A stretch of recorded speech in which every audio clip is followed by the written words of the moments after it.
특별히 이 로마서 3장 안에는 너무나도 중요한 글자들이, 내용들이 이렇게 나열되어 있지요. 근데 오늘 금방 읽었던 21절을 보시면, 그러나 이제는, 이 말은 참 중요합니다.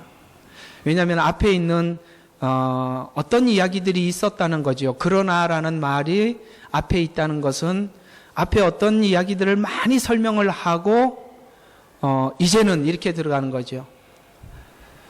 사실은 우리가 구원에 대한 감격과 구원에 대한 은혜를 얼마나 깊이 아느냐는 그러나 이제는이라는 이 하나님의 어떤 새로운, 그러나 지금 이 그러나라는 말에는 아주 절대 절망을 이야기하고 있습니다. 절대 절망에서 이제는 새롭게 되었다는 요 두 가지 관점. 그러니까 하나님이 새롭게 되었다, 새로운 은혜를 주셨다, 새로운 구원의 의를 베풀어 주셨다라는 것을 우리가 인지하기 위해서는 먼저 뭐를 알아야 되냐면 우리가 얼마나 절망적이었는가를 알아야 된다는 거죠. 그래서 그러나 이제는 이렇게 넘어가는 건데요. 이것에 대해서 여러분들이 얼마나 설명할 수 있느냐, 이 부분에 대해서 얼마나 감격하고 있느냐가 우리의 구원이 무엇이냐를 설명해낼 수 있죠.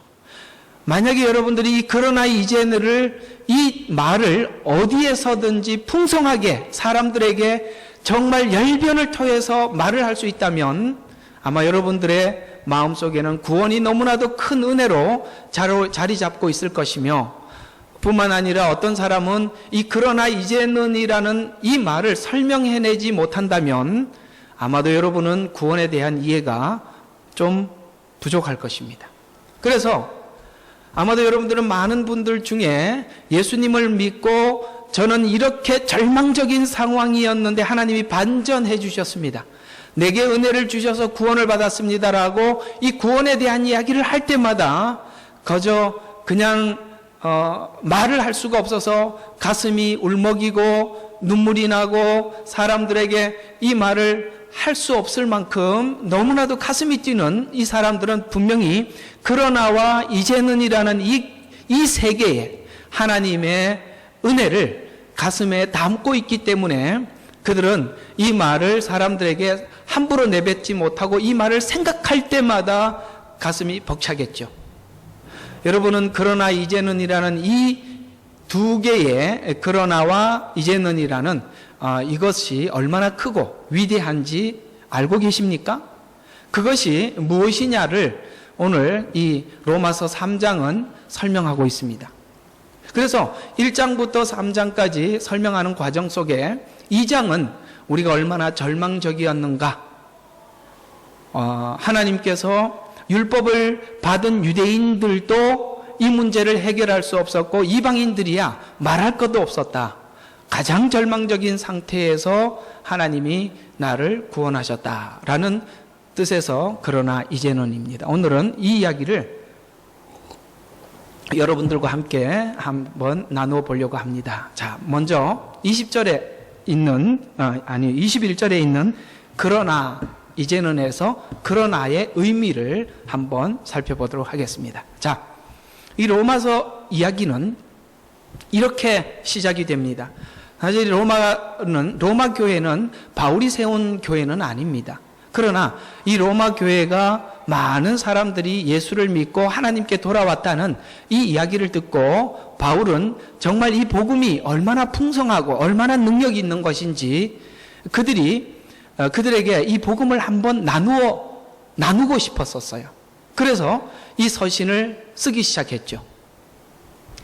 아마도 여러분들은 어떤 사람은 로마 교회 교인들처럼 우리가 구원을 받았지만은 어떤 과정을 통해서 어떻게 내가 구원의 자리에 와 있는지 모르고 있는 분들도 있을 것이며, 어떤 사람은 그것이 얼마나 큰 구원인지 알고 믿는 사람도 있을 것입니다. 그리고 교리적으로 신학적으로 하나님이 어떤 일을 행하셨는지 그것을 충분히 이해하고 믿는 사람이 있는가 하면 누구는 그걸 모르고 믿을 수도 있는데, 대부분은 어떻게 믿게 되느냐 하면, 여러분, 우리가 믿고 나니까 알아져가는 것이 대부분입니다.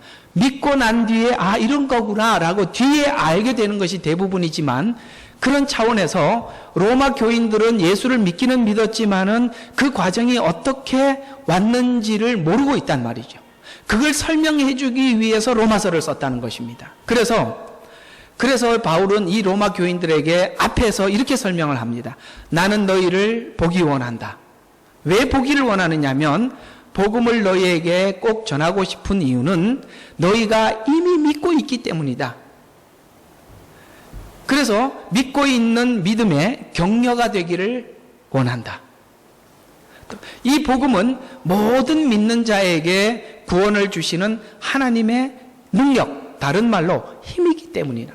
여러분, 힘이란 말이죠. 어떤 힘일까요?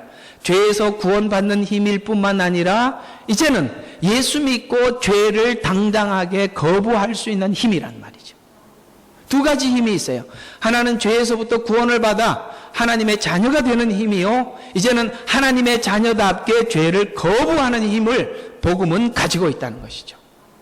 어쩌면 우리는 죄에서 구원받는 힘은 가지고 있지만 죄를 거부하는 힘은 부족할 수 있습니다.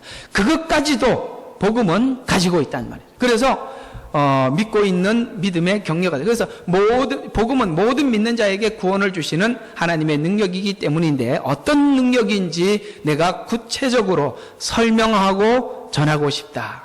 내가 너희의 믿음을 듣고 정말 이곳에서 듣고 참 그 믿음을 가진 것에 대해서 고마워하고 격려하고 싶고, 그리고 이 편지를 써서 한 번 더 그 내용을 확인하고 확인시키고 싶어서 로마서를 썼습니다. 그렇다면 이렇게 되는 거죠. 로마서는 아직 예수를 믿지 않는 사람에게 전한 것이 아니라 이미 예수를 믿고 있는 로마 교인들에게 여러분들의 구원이 어떤 과정을 통해서 이렇게 구원을 받게 되었는지 구체적으로 설명하기 위해서 쓴 글이라는 거죠. 물론 이것이 아직 예수를 믿지 않는 사람들에게 그리스도를 소개하는 데 쓰일 수도 있지만, 그러나 믿는 사람들도 오늘 로마서가 설명하고 있는 대로 구원을 이해할 수 있어야 된다는 것이죠.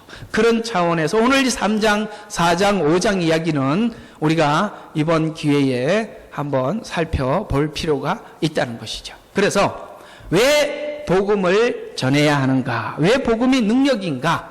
1장 18절에 보면 우리가 하나님의 진노 아래 있기 때문이다 라고 이야기를 하고 있습니다.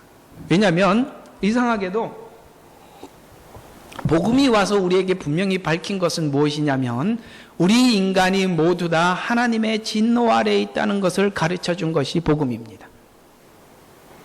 그럼 여기 이 하나님의 진노 아래에서 인간이란 누구도 이 진노 아래에서 피할 길이 없어요. 예수를 안 믿어도 피할 길이 없고, 누구든지 모두가 다 하나님의 진노 아래에 있다는 것을 복음이 밝혀주었다는 거죠.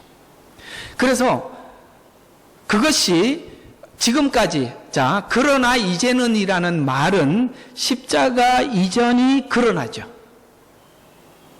십자가 이전이 그러나를 설명하고 있고, 이제는 뭘까요?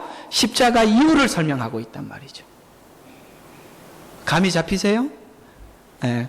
그러나는 십자가 이전, 이제는 십자가 이후, 이렇게 보신다면 십자가 이전에 인류가 어땠느냐, 2장에 쭉 설명을 하고 있는데요, 그 역사가 지금까지 유대인의 역사, 구약의 역사를 쭉 기술을 하면서 하나님께서 우리에게 뚜렷하게 설명하고 있는 것은 모든 인류가 하나님의 진노 아래에 있다는 거예요. 그것이 첫 번째는 유대인에게요, 또한 이방인에게라는 거죠. 왜냐하면 유대인들은 왜 하나님이 먼저 유대인들에게 진노를 하느냐면, 유대인들은 율법을 받았어요. 이게 죄가 뭔 줄 알았어요. 알면서도 그 죄를 짓더라는 거죠. 그렇기 때문에 그들에게 먼저 진노가 임하는 거예요. 이방인들은 말할 것도 없어요. 죄가 뭔지도 모르고. 그러니까 알면서도 죄를, 유대인들의 의미하는 것은 유대인들은 알면서도 죄를 짓고 이방인들은 몰라서 죄를 짓더라. 그래서 알든 모르든 상관없이 인간은 스스로 죄 문제를 해결할 수 없더라 라는 것을 구약은, 율법은 우리에게 이야기해 주더라는 것이죠.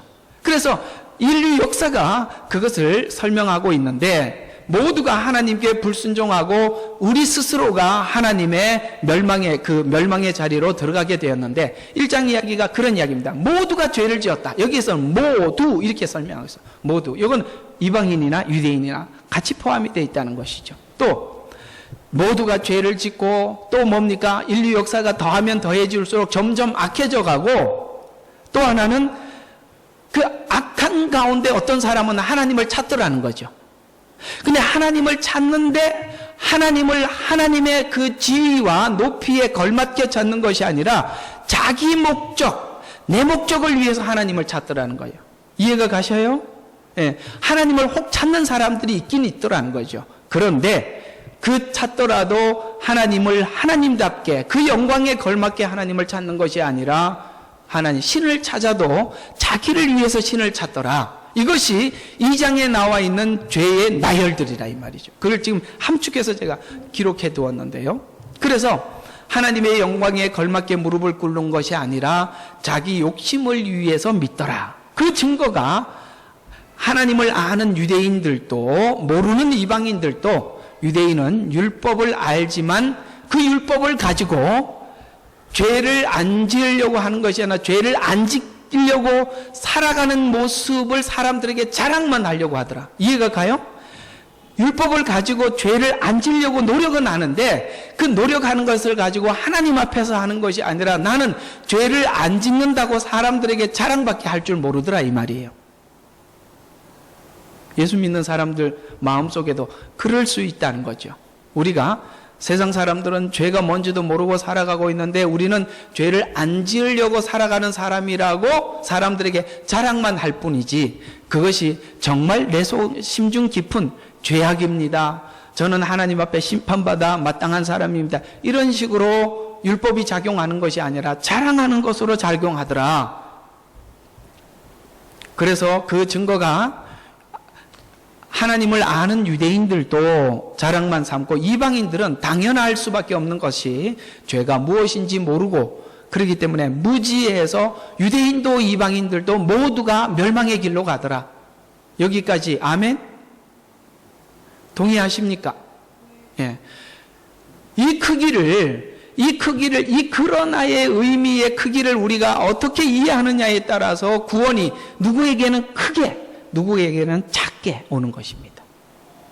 그리고 여러분이 그리스도 안에 살아가는 삶도 바로 이 크기를 아느냐 모르느냐에 따라서 현재 여러분이 신앙생활을 성공할 수도 있고 실패할 수도 있는 거예요. 이 그러나가 커야 합니다. 그래서 성경이 내린 결론이 뭐냐 이거죠. 20절. 자, 금방 읽었던 거 한번 봅시다. 그러므로 율법의 행위로는 그분 앞에 의롭게 될 육체가 없나니. 이건 뭐죠? 유대인이나 이방인도 모두가 다 없나니 이는 율법을 통해서는 죄를 깨달음이라 라는 것이 율법이 우리에게 준 결론이라는 거죠. 율법이 이걸 설명을 해주지 않았더라면, 죄를 깨닫는 것을 알게 해주지 못했더라면 의를 구하지 않았을 것이죠. 그래서 율법은 그 일을 했다. 그래서 유대인은 율법을 가지고도 스스로 구원하지 못하고 당면한 인간의 운명을 해결하는 것이 아니라, 율법을 가지고 씨름을 해봤지만 결국에는 대책이 없구나, 방법이 없구나 라고 손을 들 수밖에 없더라. 이것이 그러나의 의미다 이 말이에요. 그러나를 모르고 이제는 이라는 것만 가지고 있으면 여러분의 구원은 반도 아니라 3분의 1밖에 되지 않는 거예요. 이게 그러나가 더 큰 거죠. 어디서 구원을 받았는지 알아야죠. 구원을 받았다만 있으면 안 되죠. 얼마만큼 우리가 죽을 상황이었는가라는 걸 알아야 내가 건진 자리가 얼마나 영광된 것인지 안다 이 말이죠. 이 그러나의 의미를 내가 얼마나 가슴 아프게 느끼느냐. 그래서 이 구원에 대해서 그 자기가 빠져있던 죄의 수렁이 얼마나 큰지 아는 사람들은 오늘도 예수를 믿으며 하나님께서 우리가 어떤 자리에 어떤 위치에 놓아 두시더라도 겸손하게 되고 감사하게 되는 인생을 살아가게 되는 거죠. 그래서 여러분과 제가 항상 하나님 앞에 구해야 될 것은 바로 이 그러나의 크기를 알려주십시오. 내가 얼마나 큰 죄인이었으며 내가 도저히 해결할 수 없는 죄의 구렁에서 나를 건져주었다는 것을 알게 해주십시오. 그래서 하나님께서는 에베소 교회에게 요한계시록에 편지하기를 너희가 어디에서 떨어진지 생각해봐라. 처음 사랑을 회복해라. 처음 사랑은 무엇일까요? 바로 우리가 어떤 죄의 자리에서 건짐을 받았는지 아는 그것이죠. 그러니까 처음 사랑을 잃어버리면 모든 걸 다 잃어버리게 된다 이 말이죠. 그러나를 잃어버렸기 때문에 오늘 우리 신앙생활은 하나님 앞에 온전하지 못하다라고 성경은 그렇게 이야기하고 있는 격이다라는 것입니다. 그러면 이제는 이라는 말의 뜻이 도대체 뭐냐 이거죠. 21절 22절에 율법 없이 하나님의 의가 나타났으니. 자, 그러면 한번 봅시다. 요거는 좀 설명을 좀 해드려야 될 것 같습니다. 자, 율법 없이 의가 나타났다는 것은 하나님이 율법을 줄 때 율법을 지키면 어떻게 되죠? 우리가 의롭게 되나요? 안 되나요? 하나님 율법을 준 이유, 목적이 뭐죠? 이걸 지켜서 어떻게 하라고 그런 거죠? 의롭게 되라고 준 겁니다. 아시겠습니까? 그러니까 율법을 줬을 때는 율법을 지켜서 의롭게 되라고 줬는데 율법을 지키려고 하면 할수록 안 된다는 걸 느끼게 되죠. 안 된다는 걸 느껴야 뭐를 찾게 되죠? 율법 없이 하나님의 의를 구하게 되죠. 만약 율법을 지킬 수 있다라고 생각을 하면 우리는 바리새인들처럼 결론을 내리게 될 겁니다. 나는 지키고 있습니다. 의로운 사람들은 나밖에 없습니다. 라고 이렇게 갈 테죠. 그들은 바리새인들은 율법을 잘못 이해한 것이죠. 그래서 하나님이 철저하게 뭐부터 처리했다고요? 내 속에 의롭게 될 요지가 하나도 없다는 것을 분명히 율법을 통해서 확인시켜 놓고 뭘 했다고요? 율법 없이 하나님의 의가 나타났단 말이에요. 그러니까 성경은 우리에게 구원을 주시면서 철저하게 제거하는 것이 하나가 있는데 그것이 뭐냐면 우리의 구원에 자랑이 없게 하는 것입니다. 율법 없이 우리가 구원을 얻은 의라면 우리는 하나님 앞에 자랑할 것이 아무것도 없겠죠. 그래서 율법 없이 하나님의 의가 나타났으니 율법과 선지자, 이게 뭐죠? 율법이라는 것은 모세오경을 설명하고 의미하고 있고 선지자라는 것은 말라기까지 구약 성경 전체를 이야기하고 있습니다. 율법도 선지서도 뭐를 이야기하느냐 하면 인간은 의롭지 않다, 의인은 없나니 하나도 없다, 이걸 설명하기 위해서 구약이 동원되었다는 거죠. 그래서 말라기가 끝이 나는데 말라기에 어떻게 서신이 끝이 나느냐면 이제는 사람들이 율법으로 의롭게 되기 위해서 그들은 율법을 억지로 이렇게 형식적이고 외식적으로 지킬 뿐만 아니라 율법을 형식적으로 외식적으로 지키려고 하지만 안 되니까 더 그것을 감추기 위해서 종교적으로 발전을 하더라는 거죠. 그래서 하나님께서 말라기에서는 어디까지 이야기를 하느냐면 누군가가 하나님의 성전 문을 닫아달라. 나는 저들이 외식하고 가식하는 그것을 더 이상 볼 수가 없노라. 이게 말라기의 끝이에요. 그러니까 율법으로도 종교적으로 절대 우리가 의롭게 될 수 없다라는 것을 말라기를 통해서 확인시켜 구약의 문을 닫지요.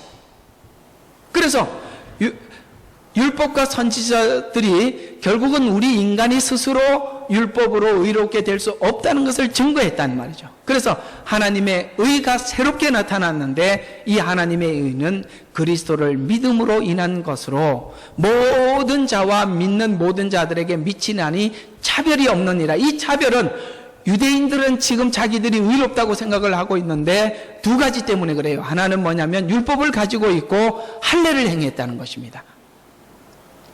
그들은 그것이 선민이요 하나님 앞에 의롭게 된 증거라고 생각을 하지만 그러나 그것으로 결코 하나님 앞에 의롭게 될 수 없다라는 걸 확인시켜 놓고 이방인이나 유대인들의 의가 차별이 없게 만들었다는 거죠.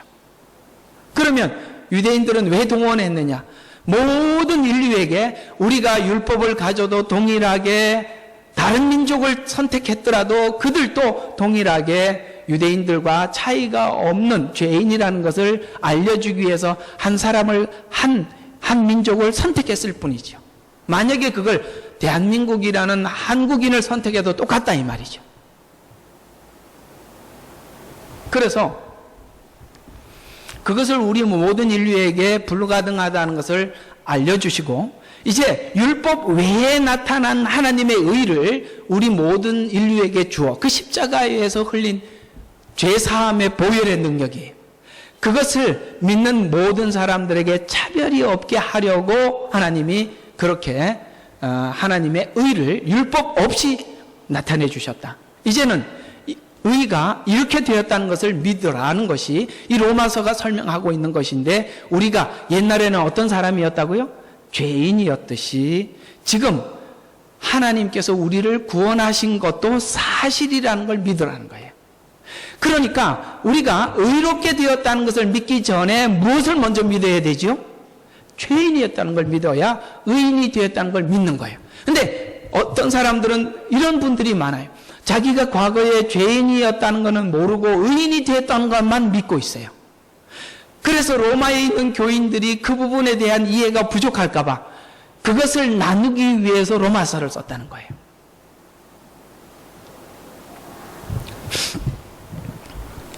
그래서 내용의 핵심은 예수 이전에, 십자가 이전에는 온 인류가 비참했었다. 그러나 예수 안에서 행해진 구원은 새로운 세상이 시작되었으며 열렸다. 이것을 믿으라는 것인데, 구원의 기본적인 내용이지만 로마서는 이것이 예수 믿었다, 그래서 구원을 받았다, 의롭게 되었다, 이런 어떤 단순한 그 내용보다 더 알려주고 싶은 어떤 것이 있어서 로마서를 기록하게 되었는데, 그것이 무엇이냐면 로마서 3장 19절과 20절에 보면 의롭다 함을 얻을 육체가 없다, 그리고 하나님께서는 이제는 우리 스스로 의롭게 될 수 있습니다라는 말을 입을 막아버렸다.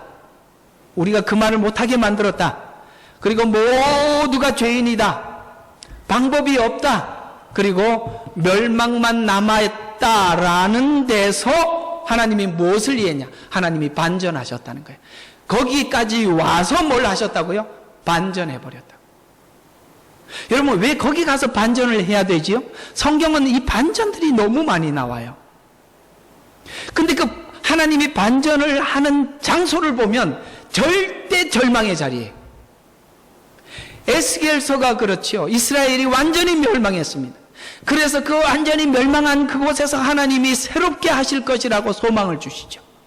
성경은 이상하게도 그 자리에서 하나님은 약속하세요. 아브라함이 도저히 자녀를 낳을 수 없는 자리에서 하나님이 약속을 하십니다. 철저하게 더 이상 자녀를 생산할 수 없다는 것을 아브라함을 통해서, 사라를 통해서 분명히 확인시켜 놓고 하나님을 주시는 거예요. 하나님은 이삭을 주시는 거예요. 우리가 완전히 멸망의 자리에 와 있다는 것을 가르쳐주고 복음을 주시는 거예요. 그러니까 하나님이 복음을 주기 전에 우리에게 뭘 먼저 가르쳐줘야 되네? 우리는 도저히 우리의 구원을 해결할 수 없다는 것을 가르쳐주고 해요. 그래서 하나님이 부르시는 자들을 보면 지금 교회에 없다 할지라도 밖에서라도 그 작업을 하고 계시는 거예요. 그래서 그들에게 전하면 이상하게도 그들은 그것을 받아들여요. 그게 준비된 자들이에요. 철저하게 그것을 알게 하고 구원을 주신다는 거예요. 여러분, 이것이 바로 구원의 감격이에요. 누구는 이것을 모르고 들어온 사람이 있고 알고 들어온 사람이 있다 할지라도 하나님은 이것을 알기를 원하신다는 것이죠. 그래서 하나님께서 승리하신, 하나님은 죽음과 사망의 멸망에서 승리를 만드신 하나님의 능력을 믿으라. 이것이 바로 믿음의 강조예요. 하나님께서 절망의 자리에서 너를 구원했다는 것을 믿으라는 거예요. 아멘이십니까? 나는 그냥 예수 믿어서 의롭게 되었다, 이런 정도가 아니라 그 앞에 내용, 그 앞에 절대 절망이었다, 이걸 믿으라는 거예요. 그래서 새로운 의의 방법, 하나님은 이때 실행했다는 것인데 이것을 믿으라는 것이 성경에서 말하고 있는 믿음이라는 거죠. 이것을 아는 믿음에서 우리는 모두가 다 신앙이 천차만별로 차이가 나더라는 것이죠.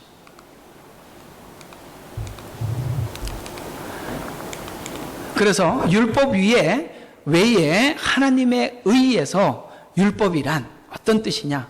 여기서 율법 외에 하나님의 의가 나타났다라는 말이, 율법 그러니까 이게 너무 이렇게 개념이 안 설 것 같아서 제가 율법이라는 외에라는 이 말에서 율법이 뭐냐면 우리의 죄를 합법적으로 씻을 죄의 방법을 제시한 것이 율법이에요.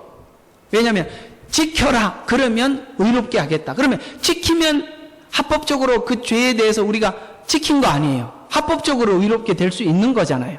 그러니까 합법적인 방법으로서 완전히 무너지게 만들었다는 차원에서 율법이란 말이에요. 그래서 율법은 합법적으로 죄를 씻을 방법에서 완전히 불가능하다.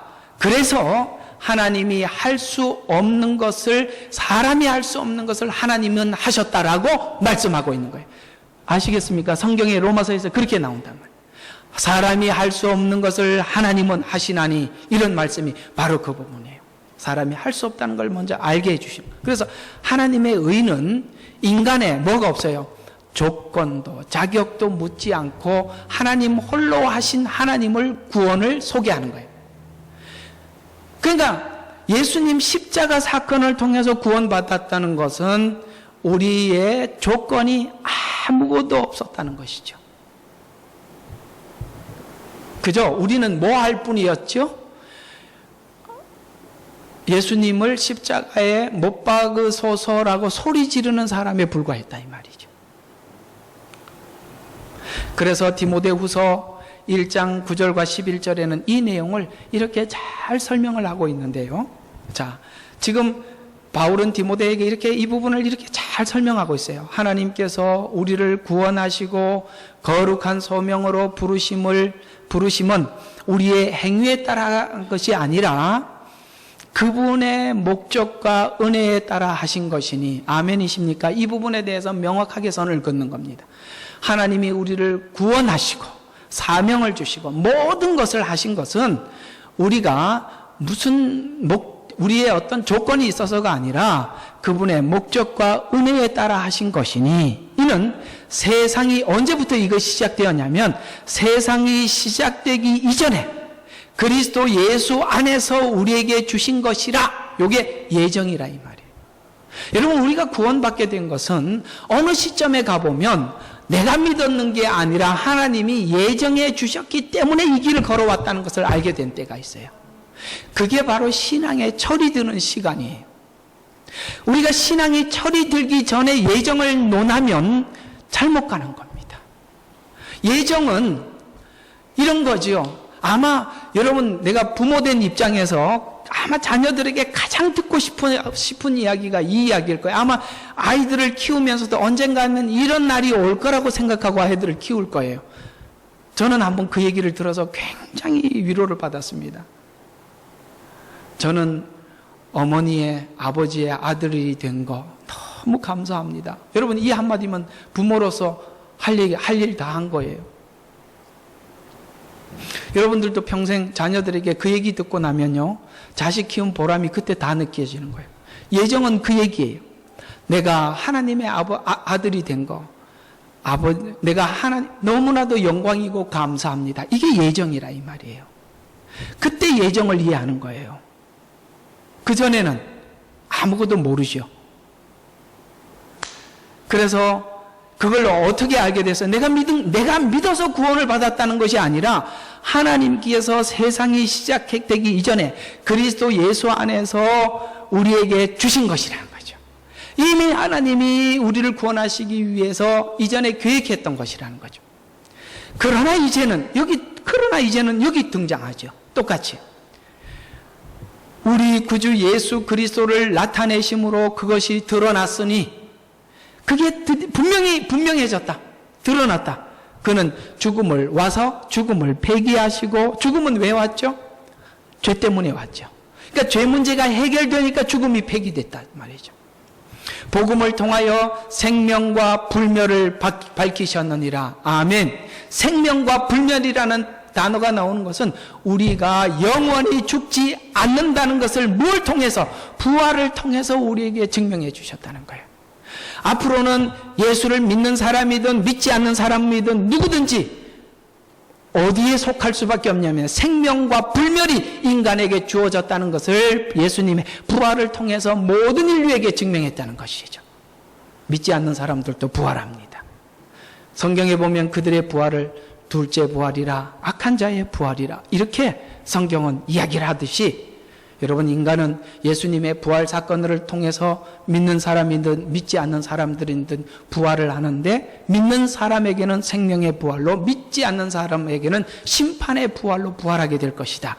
이것이 바로 예수님의 부활 사건을 통해서 인류에게 전해주는 메시지라는 것이죠. 이를 위하여 내가 이방인의 전도자와 사도와 교사로 임명을 받았느니라. 이걸 전하기 위해서 하나님께서 너와 나에게 사명을 주셨다라고 말씀하시면서, 구원이 행위의 보상도 아니고 또 우리의 반응도 아니며 오직 하나님의 뜻과 영원전부터 계획하신 하나님의 은혜만이 그 구원의 원인이고 방법이며 내용이며 능력이다. 아멘이십니까? 여기에 내가 아무것도 포함되어 있지 않다는 거죠. 아마도 여러분들이 하나님 앞에 내놓을 수 있는 것은 단 한 가지밖에 없을 것입니다.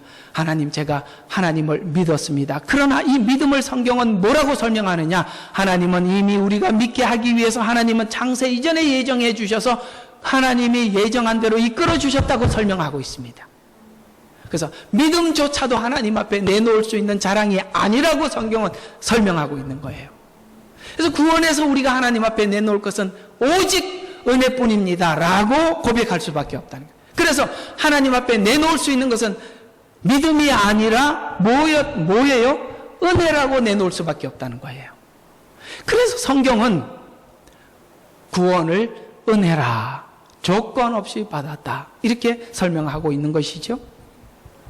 따라서 믿는 믿음도 자랑이 될 수 없어서 믿음도 내 자랑도 조건이 될 수 없다라고 성경은 그렇게 설명하고 있습니다. 여러분, 여기까지 아멘 하신다면 다음 이야기에 귀를 기울여 보십시다. 그러나 이제는 십자가의 길을 열어주었기에 세상은 끝이 아니라고 경고하고 있습니다. 여기서 우리가 귀담아 들어볼 필요가 있어요. 사도행전 17장 24절부터 31절에 사도 바울은 이렇게 설명하고 있습니다. 세상과 그 안에 있는 만물을 지으신 하나님은 하늘과 땅에 주시니 그분은 사람의 손으로 만든 성전들에게 계시지 아니하시며 또한 무슨 필요한 것이 있는 것처럼 사람의 손으로 섬김을 받아야 하는 것도 아니시니, 이는 그분이 만민에게 생명과 호흡과 만물을 주심이라. 또 하나님께서 인류의 모든 족속으로 한 피로 만드시어 온 지면에 살게 하시고 미리 계획하신 시기와 그들이 거주하는 경계를, 잘 들어요, 경계를 정하시니 이는 주를 찾게 하려 함이라. 요 말 굉장히 중요하게, 경계를 정했다. 여러분, 하나님이 우리 인생의 경계를 정하지 않으면 우리는 어디까지 갈지 몰라요. 하나님께서 욥에게 하나님을 알려주시기 위해서 경계를 정했습니다. 사단이 와서 하나님께 고발을 하지요. 그때 하나님은 사단에게 모든 것을 허락을 하며 경계를 정하지요. 모든 것을 다 동원해봐라. 그러나 그에게 생명의 손을 대지 마라. 경계를 정했습니다. 여러분, 하나님께서 여러분 인생에 고난을 주시고 어려움을 주시는 것은 하나님이 정해놓은 경계 안에서 하는 겁니다. 가장 절망적이고 죽음의 자리까지는 가지 않아요. 그러나 왜 하나님께서 우리에게 이런 경계를 정하시고 고난을 허락하시느냐? 왜요? 주를 찾게 하려 함이라는 거예요.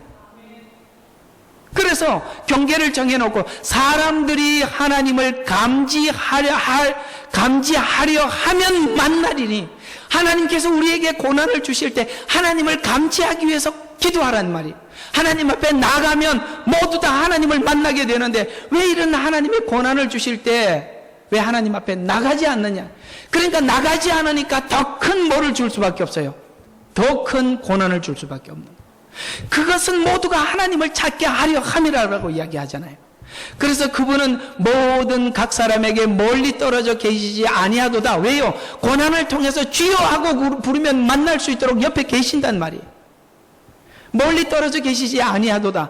우리는 그분 안에서 살고 움직이며 존재하는 거예요. 여러분, 그 틀 안에서 살고 있는 거예요.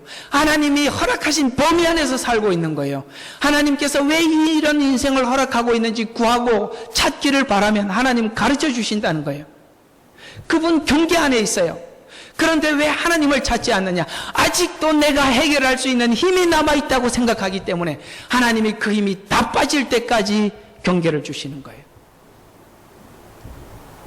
그래서 너희 시인 중에 어떤 이는 말하는 바와 같이 우리도 그분의 자손이라 하였으니, 여러분, 시인이 그렇게 고백했대요. 시인이라고 하면 시편을 이야기하는 거 아니겠어요? 여러분, 시편은 전부 다 고난의 시들 아닙니까? 여러분, 우리가 정말 사랑할 때나 가장 고난이 있을 때 우리 인생에 눈물을 흘릴 수밖에 없는 자리에서 모두 다 시인이 되는 거예요. 무슨 소리? 아니요. 사랑해 보세요. 시인이 다 됩니다. 정말 누군가를 사랑하고 있는 사람 보고 그 사랑하는 사람에게 글을 쓰라 그러면 그 내용은 분명히 시일 것입니다. 왜요? 그것은 단순하게 표현할 수 없어서 가슴과 가슴 속에 있는 그 이야기를 끄집어낼 수밖에 없어서 직접 화법을 쓸 수가 없어서 은유적인 화법을 쓸 수밖에 없어요. 당신은 아름다운 장미 같아. 이렇게 말할 수밖에 없잖아요. 갑자기 느닷없어서 그러신가요? 당신은 태양 같아. 그냥 거기다가 많은 의미를 집어넣을 수밖에. 왜냐하면 그냥 표현할 수 없어서 시인이 말하기를 이렇게 이야기했어요. 말함 같이 우리도 그분의 자손이라. 삶의 고뇌를 통해서 얻어진 하나님을 만난 사람들의 고백이라는 거죠. 우리가 하나님의 자손이면 사람의 기술과 고안으로 주조한 금이나 은이나 돌과 하나님의 신격과 같다고 생각지는 말아야 할지니 우리가 하나님을 믿는다면 더 이상 우상 숭배할 수 없지 않냐, 이 말이지요. 또 이 무지의 때는, 하나님을 모를 때는 하나님께서는 눈 감아 주셨지만, 보세요, 여러분들 이제 하나님을 알잖아요. 그래서 이제는이라는 단어가 거기 들어가는 거예요. 그러나 이제는이라는 말이 그 이제는과 같은 이야기인데요, 어디에 살고 있는 어떤 사람에게라도 그 죄에 대해서 회개해라 라고 명령하고 계신다는 소리를 들으라, 이 말이에요. 죄를 계속 지으면 그 죄 가운데 하나님이 이 말을 하고 있는 걸 들을 수밖에 없다는 거죠. 이는 하나님께서 선정하신 그 사람을 통하여 의로 세상을 심판하실 그 날을 뭐 했어요? 정해놓았다는 걸 믿습니까? 여러분, 우리 믿는 사람들도 하나님 마지막 날 주님께서 우리에게 주신 일들에 대해서 묻는다는 거 믿으십니까? 그렇기 때문에 오늘 하루를 막 살 수가 없는 거예요. 함부로 내 뜻대로 살 수 없는 거예요. 그걸 우리가 인식하면 할수록 우리의 시간과 삶을 낭비할 수가 없는 거예요. 그래서 우리가 그걸 믿으라는 거예요. 심판하실 한 날을 정해놓으셨다. 이거 재림입니다. 그는 그를 죽은 자들로부터 살리시어 어떤 사람에게 확증해 주셨음이라고 하니라. 심판이 있다. 이 세상이 끝이 아니다. 영원을 준비하고 다스리는 주인이 있다. 그 증거를 예수를 보내 부활을 통해서 증거해 주었다. 부활이 바로 심판의 증거를 보여주었다. 심판이 있다. 세상이 끝이 아니다. 주인이 있다. 믿으십니까? 이건 뭘 이야기하는 거예요? 너희들이 지금 손 놓고 살 때가 아니다. 손을 그만 늘어뜨리고 정신을 차리라. 그렇게 흘러가는 대로 살지 말라. 이런 이야기죠.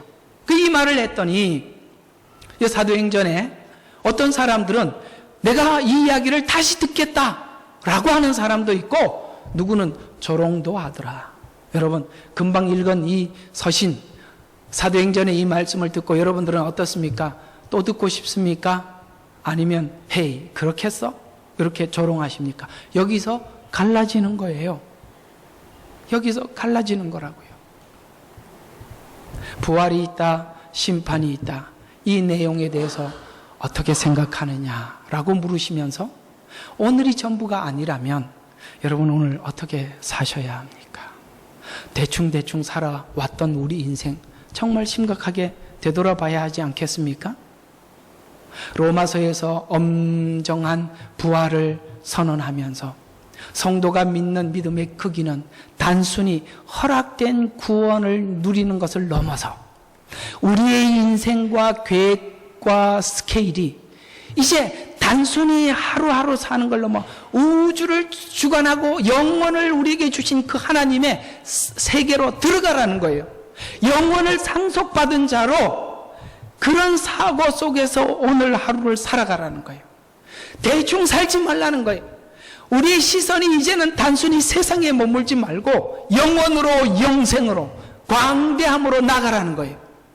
그래서 로마서 1장 18절에 보면 믿는 모든 사람들은 믿음에서 믿음으로 이르게 하나니 오직 의인은 믿음으로 살리라. 어떤 믿음? 영생을 주신 믿음, 그 다음에 영원을 주신 믿음, 우주를 다스림 속에 나라는 믿음 속에서 오늘 하루를 힘있게 살아가라 라는 믿음을 가지고 살아갈 때 하나님을 믿는 믿음이 삶 가운데 묻어나오는 거라 이 말이죠.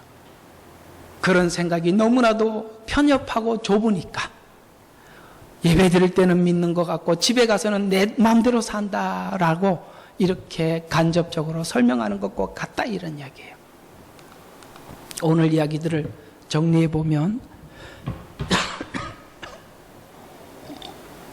결국은 우리 인생이 하나님의 은혜를 믿고 아는 자리로 하나님이 인도하실 것입니다. 혹 여러분이 지금까지 그렇게 살지 못했더라도 오늘 창세기 28장 이 약속 하시는 하나님을 들으시고 위로받기를 바라는데요. 하나님은 야곱에게 이렇게 말씀하십니다. 야곱이 브엘세바를 떠나 하란을 향해 가더니 그가 어떤 곳에 도달하여 해가 져서 그곳에서 밤을 보내려 하여 그곳에 돌들을 취하여 베개를 삼고 자려고 그곳에 누웠더라. 그가 꿈을 꾸었으니 보라 사닥다리가 땅에 섰는데 그 꼭대기가 하늘에 닿았고 보라 하나님의 천사들이 그 위에서 오르락내리락하며 보라 주께서 그 위에 서서 말씀하시기를 나는 내 아비 아브라함의 하나님이요 이삭의 하나님이라. 내가 놓은 땅을 내가 너와 내 씨에게 주리라. 내 씨는 땅의 티끌같이 될 것이며 너는 서쪽과 동쪽과 북쪽과 남쪽까지 멀리 퍼지리라. 땅의 모든 족속이 너와 내 씨 안에서 복을 받으리라. 보라 내가 너와 함께 있어 너가 어디로 가든지 모든 곳에서 너를 지키며 너를 다시 이 땅으로 데려오리니 내가 너를 말한 바와 같이 이룰 때까지 내가 너를 떠나지 아니할 것이라. 여러분 구원받은 성도에게 하나님이 약속하는 자리인데요. 놀랍게도 여러분 이 약속을 하고 있는 이 자리가 너무나도 놀라워요. 아무 근거가 없어요. 여러분 지금 형 속이고 뭐지요? 갑자기 이게 말이 생각해. 형 속이고 축복 받아내고 도망가는 자리 아닙니까? 이 자리가 무슨 약속을 축복을 약속받을 수 있는 근거가 있는 자리냐 이 말이에요. 근데 축복을 받고 있는 이 상황이 복을 받을 수가 있는 이유가 없는 상황인데 하나님이 우리에게 말씀하시기를 내가 너에게 약속했기 때문이라는 거예요. 내가 구원을 이루었기 때문에 내가 너를 책임지겠다는 거예요. 내가 너를 불렀기 때문에 책임지겠다는 거예요. 여러분 지금까지 잘못 살아도 괜찮아요. 그러나 하나님이 여러분들에게 약속하셨습니다. 하나님은 여러분을 사랑하는 사랑의 끈을 놓지 않을 겁니다. 그리고 오늘 하나님께서 이 야곱에게 약속하신 것이 뭐예요? 내가 말한 바와 같이 이룰 때까지 내가 너를 떠나지 아니할 것인데 내가 반드시 이 자리로 다시 데리고 올 것이라는 거예요. 데리고 왔을 자리가 어디예요? 야복강이죠. 하나님은 결국 거기에 세우실 것입니다. 그걸 믿으라는 거예요. 오늘 이 로마서를 기록한 이유가 무엇이냐 이거죠. 여러분 내가 그냥 단순히 예수 믿었다, 구원받았다, 영생을 얻었다 이런 단순한 이야기가 아니라는 거예요. 네가 믿은 것은 하나님이 이끌었기 때문에 믿게 되었고 그 믿음은 바로 네가 절대 절망 속에서 건져냈다. 그런 것처럼 네가 오늘 그 믿은 이후에도 이렇게 소망 없이 믿는 사람 같지 않게 산다 할지라도 내가 결국은 내가 이끌어내고 말 것이다. 왜? 네가 믿기 때문이 아니라 내가 너에게 약속했기 때문이다. 이걸 믿으시고 혹 여러분의 믿음에 부족한 삶을 하나님 앞에 보여줬다 할지라도 하나님이 그렇게 이끌으실 것을 믿으시고, 여러분 정말 이렇게 흐트러진 옷을, 옷 맵시를 다시 단추를 잠그고 이렇게 하고 머리를 다시 이렇게 정리하고 거울 앞에 서서 지워진 화장을 다시 하시고 여러분의 삶을 정돈해 나가라 이 말이에요. 이렇게 무너져가는 걸 가만히 두지 말라는 거예요. 하라는 거예요. 왜요? 하나님이 손을 놓지 않기 때문에. 안 하면 하나님이 할 때까지 씨름하겠다는 거예요. 그래서 야복강 나루터에서 나타난 하나님이 어떤 하나님이셨어요? 야곱과 씨름한 하나님. 여러분 이걸 아셔야 합니다. 여러분, 하나님께서 야복강 나루터에서 그 순간만 야곱과 씨름한 것이 아니라 지금까지 씨름하고 있었다는 거예요. 지금도 하고 있어요. 여러분, 욥에게 하나님이 나타나시죠. 폭풍 가운데 서 계셨습니다. 여러분, 그 순간만 하나님이 폭풍 가운데 서 있는 것이 아니라 욥이 끊임없이 하나님이 왜 나를 낳으셨습니까? 왜 나를 태어나게 했습니까? 라고 불평할 때도 하나님은 그에게 집중하고 계셨어요. 둘째 아들이 집을 나가서 돌아오는 그 시간까지 아버지는 기다리고 있었어요. 여러분, 하나님이 여러분들을 잊어버린 것이 아니라 여러분들이 폭풍 가운데 실험하며 기다리고 계시는 거예요. 하나님이 내가 이렇게 살기 때문에 하나님이 나를 놔버렸겠지. 꿈도 꾸지 마십시오. 하나님은 지켜보고 계십니다.